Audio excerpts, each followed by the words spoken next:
Hey folks, I'm Josh Gahn, tool repair and maintenance man here at the Wm.T.Spaeder Company in Erie, Pennsylvania.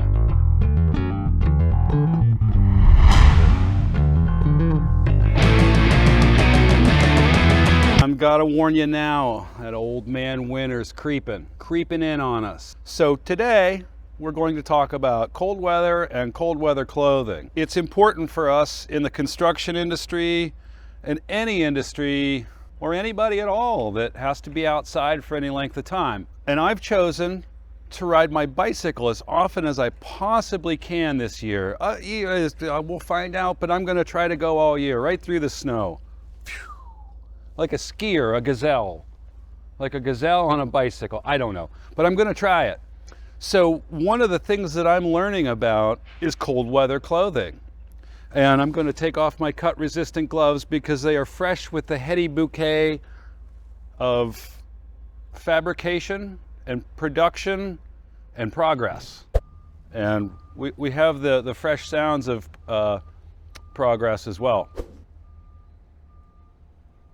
And I like to use my high visibility Wm.T. sweatshirt so that I can be seen and stay warm and regulate my temperature at the same time. And I've got all kinds of goofy little wool hats and my Wm.T. neck gaiter that I pull up over my ears that fits under my helmet, and some wacky little gloves that allow full mobility. But these two little guys that aren't doing anything, just hanging out, can stay warm together. And this is all really important because your body runs at a normal temperature, and your normal temperature is like 98.6. And you can get hypothermia when your body temperature drops to 95 degrees or below. That could be bad. And the moderate symptoms are as basic and simple as shivering.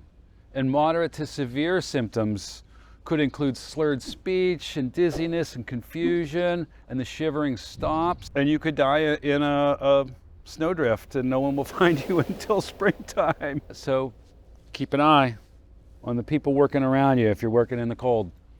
So frostbite's another one. And I'm checking my nose right now to make sure I'm okay. And you can prevent it by keeping your skin covered. You can get very large, horrible blisters from frostbite. Don't ever pop them. I think your fingers could fall off, turn gray, and then maybe black.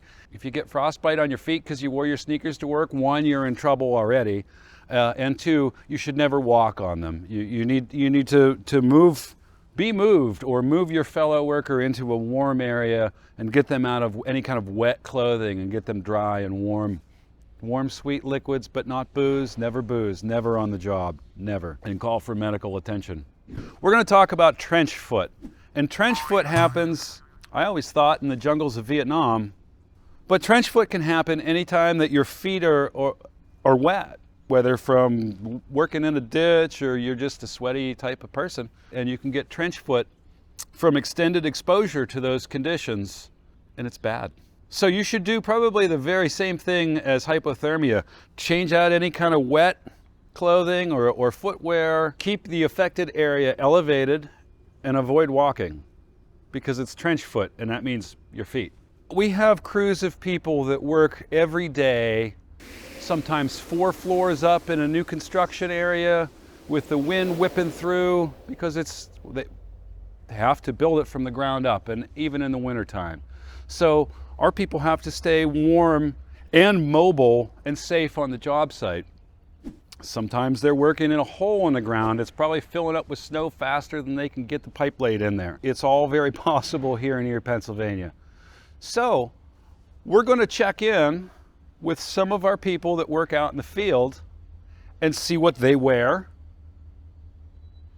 so that they can stay safe, they can stay warm, they can avoid dying in a snowdrift and not being found until spring, and go home safely at the end of the day, nice and toasty. Let's talk to our friend Trent about what he wears to stay warm. Hi Trent, I see you're stretching. Since you're the senior fleet maintenance guy, can you talk to us and the people on the internet about what you do to stay warm? Of course. What I do to stay warm is, well, dress warm, And then also, I was always told coming up in the trade that the heat's in the tools. So the more work you do, the warmer you'll be. The heat's in the tools, folks. You heard it here first. Look, here's Justine. We'll talk to her about what she wears to stay warm while working in the construction trades. Hi, Hello. Justine. Hello. Yes, sir. What do you wear to keep warm in the construction trades? You layer. Lots of layers. In case you get hot, you can always peel a layer off. It's better than being cold. You also want to stay dry because when your hands are wet and cold, it's really miserable.